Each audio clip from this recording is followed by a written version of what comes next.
What's going on, everybody? Welcome back to Sports Photography for Dummies. Once again, I'm not calling you a dummy.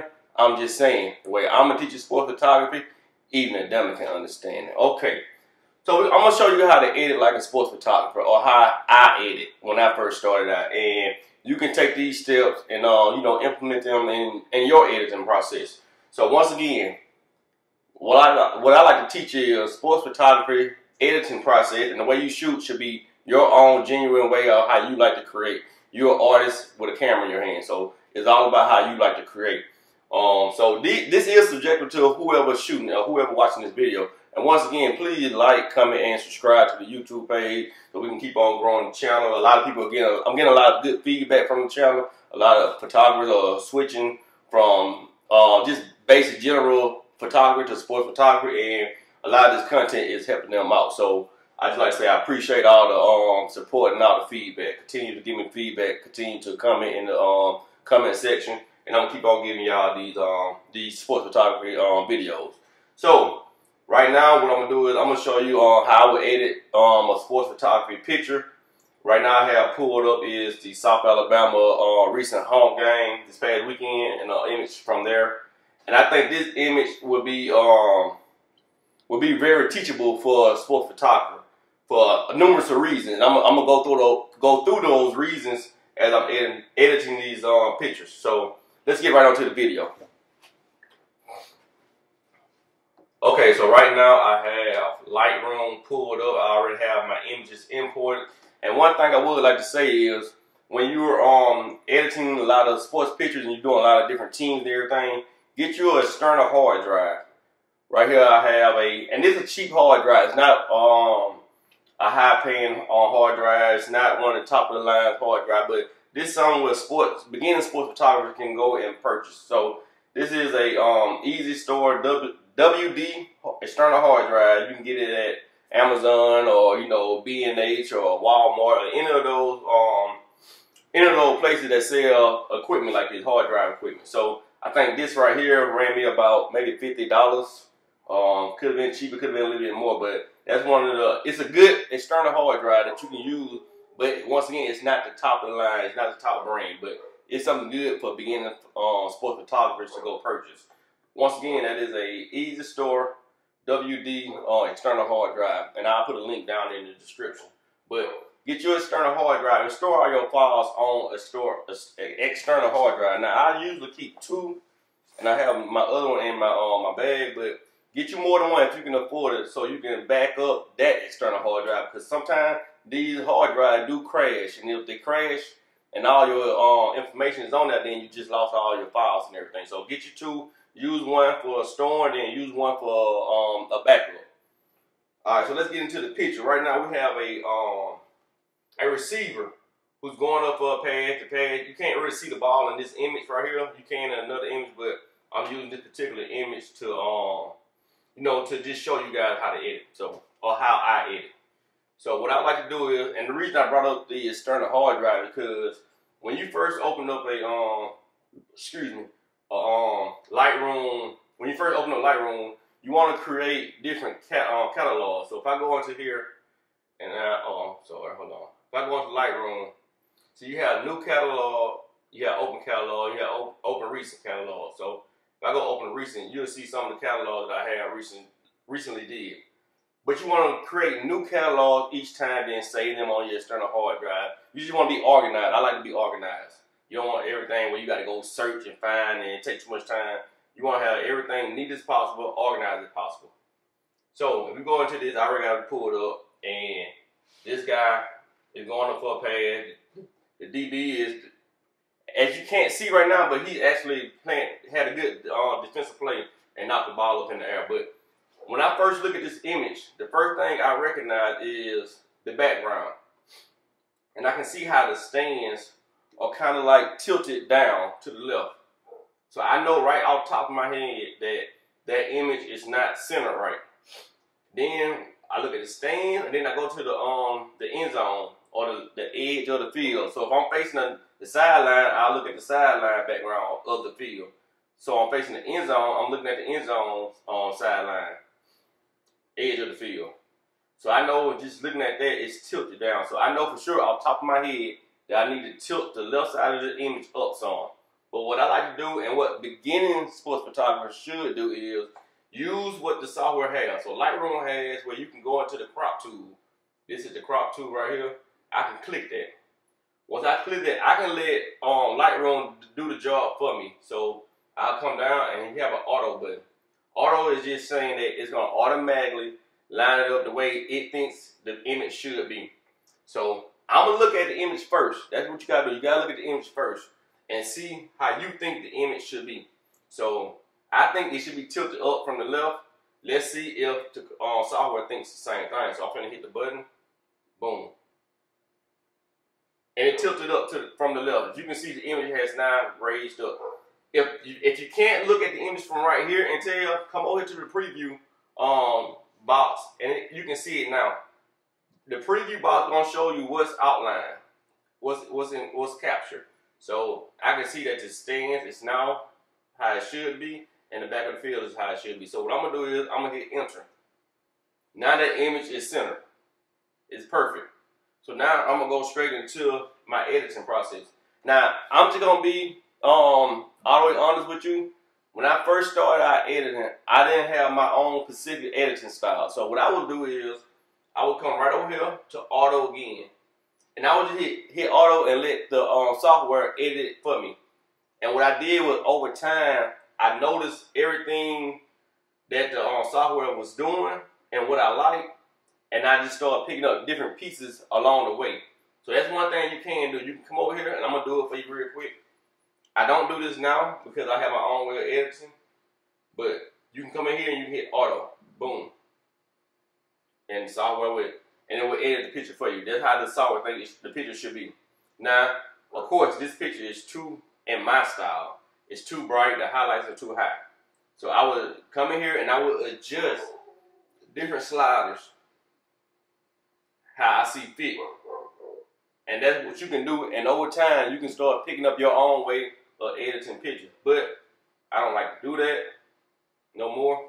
So I'm gonna come here and start editing myself. So what I will do is I'm gonna take the exposure up just a little bit, just to lighten the picture, and then I'm gonna go back, I'm gonna go through all the rest of the sliders, and then as I'm doing that, I will go back up to the exposure, because you don't want your picture too exposed. So I'm just gonna do it just a little bit. Probably like 20. Right there, that's fine for me. And then I'm gonna come down. I don't touch contrast until the end of my editing process, because contrast to me is making it too, how to put it in a basic term, it's making it too dark for me. So I'm gonna come here and I'm gonna start just adjusting my sliders, my highlights. So when you're adjusting your sliders, starting out, what you can do is you can raise the slider all the way up and then all the way right back down. And while you're doing that, going back and forth, you can look at your image and you can see what it's affecting. So right now, if I raise it all the way up, I'm looking at the helmet and I'm looking at the sky. The helmet and the sky. Watch the helmet in the sky. The helmet, see how it's getting blowed out? I'm seeing what it's doing. So now, I know that's too dark for me. I'm going to just start raising up slightly. Boom. And I think around about 17 is good for the highlight. I'm going to do the same exact thing for the shadow and on and on and on. So let's go through it real quick. Down, up. Down, up. What is that affecting? What do you notice first when you first seen that? Let's do it again. Down, up. Down, up. First thing I notice is the stands. If you look back here in this section right here, the blue section, which the section that really, how to put it, the sun is not affecting. That's what's gonna show your shadows. So let's do it again. Looking at these areas right here, and all the tunnel areas. Look right here. Let's go. Down, up, down, up. All right. So I know right now, because I want to see some of that background, I'm gonna take the shadows up. Another thing you can look at always is what else sport you shooting. Look at the uniform. Look at the uniform. Now, let's look at the uniform right here on this part of the jersey. We're not gonna worry about that. It's this part of the jersey. Look here. We're going back to the shadows. Down, up, down, up. So now you gotta, in your mind as an artist, you gotta think, what do you want the image to look like as far as the background and the jersey? Because if I go down with the background, now I kind of like right here.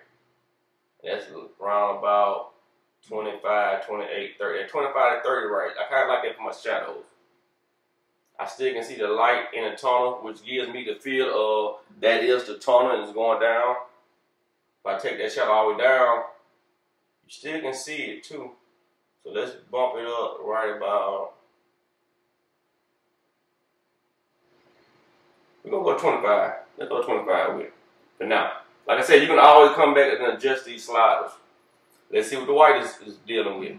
White, as you can see, it's bright up the whole image, but mainly I'm looking at the helmet, the sky in the top right, the cleats, all the white areas. Now, if you take white all the way up, it's going to blow the image out. You don't want a blown out image. You want to look at the details. You don't want the picture to look fake. I hate a fake looking image. So I'm going to take the white back right here. Black, same thing.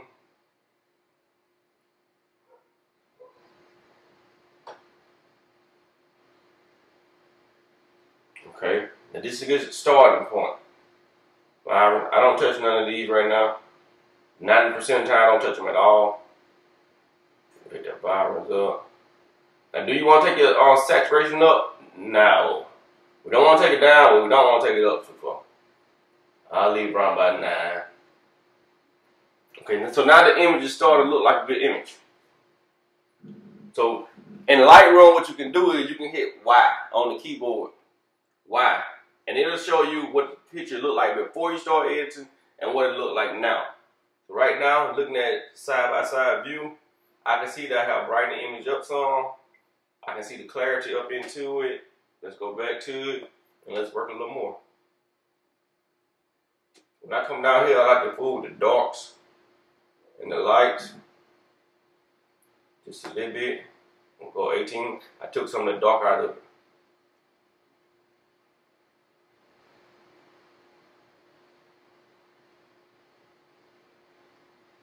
There we go. Now, coming down here, in this section, this is my my secret sauce. I'm not gonna fool with it because I can't get my secret sauce away. So I'm gonna come up and I'm gonna see, is there anything else I like to touch?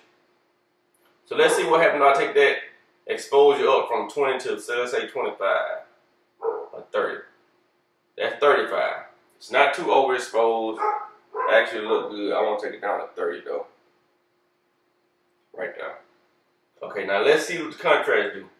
Down. See that dull image? And it's not so much as a dull image. Let me rephrase that. Because some creative directors, they kind of go for that image, that style imagery right now. I mean, hey, like I say, when you creating, you're an artist, so it's up to your standards, what you like. Some of them like that look right there. That what I like to call that C-log look, and you'll start learning some of these terms once you get further into sports photography. It give that C-log look. So we're gonna bring that contrast up to right about, and I actually took it down some from the 0.0. Right there. What you can do in Lightroom is you can zoom in. Now Lightroom not gonna let you zoom too far in. They gonna set where you can zoom in too. So I'm gonna zoom in on the jersey and see what that look like. Slide up. As you can see, it got that motion blur. Everything is not froze action. It get a feeling that the image and the players are moving. Sometimes that's what I go for. For F-O-R. Alright, so right now, I like that. And if you guys notice, a lot of times, you will see like a distraction in the corner or in part of my images. A lot of times, I shoot that way on purpose because it's my artistic expression. I like to do that. Let me see if I can find another image that's similar to that. I think later on in the game I started back doing it.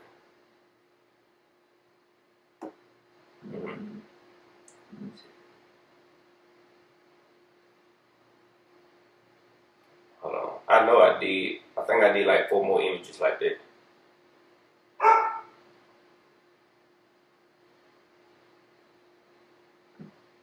really want to show y'all that. I know I did. Oh, like right here. I'm gonna go back to this image, but right here I did it on purpose. So if I bring this image up, as you can see, their heads. I move behind them to try to capture images like this here. So when you look at this, you see that distraction right here, but your eyes automatically take you to this running back getting chased by the South Alabama players. And I personally like images like that. Like I said, I don't shoot all of them like that, just a little handful because that's my artistic expression. So when you shooting these games or you shooting something for a client, I always do, if you got time and you got the wiggle room, to shoot something that you love yourself, your style. Of course, you got to shoot what the client want, which South Alabama is the client. You got to shoot what they want and what their needs are and what they're hiring you to shoot. But through the process of doing that, also try to, if you can, make time to shoot things that you love. All right. And I think I did, what we did with this here? I think I did it again. Let's see if I can find one more.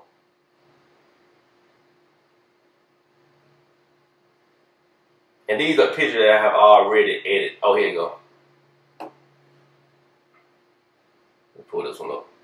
As you can see, the white, and it looks like his feet is going into it, so it's taking your eye there. It's just my artistic expression, how I like to shoot sometimes. All right, so let's go back to the image that we're working on. Wherever it's at. Where we at? Oh, here we go. No, that ain't the one. See, that's the one with the ball. This is the one with the ball in the air. You can see that. You can see the ball now. So that's not what we're working on. And the reason I didn't work on that image because if you look down at his feet, it's cut off. And when I crop that, it's gonna be cut off even more. So you don't wanna.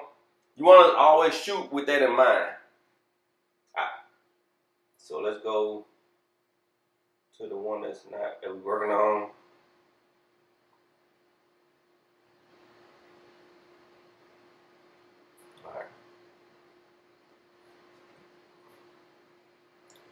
That ain't it. That's the one we're working on. Yeah, that's it. If I went back to that image right then, it's too bright to me. So what we're gonna do is we're gonna take that contrast up a little bit. Right there. Now we're gonna darken them shadows up some too. Right there. Right there. There we go. Highlights. We brought the highlights back down some. Alright. Now, I'm loving that image. And that's it. So we can go to a side-by-side view.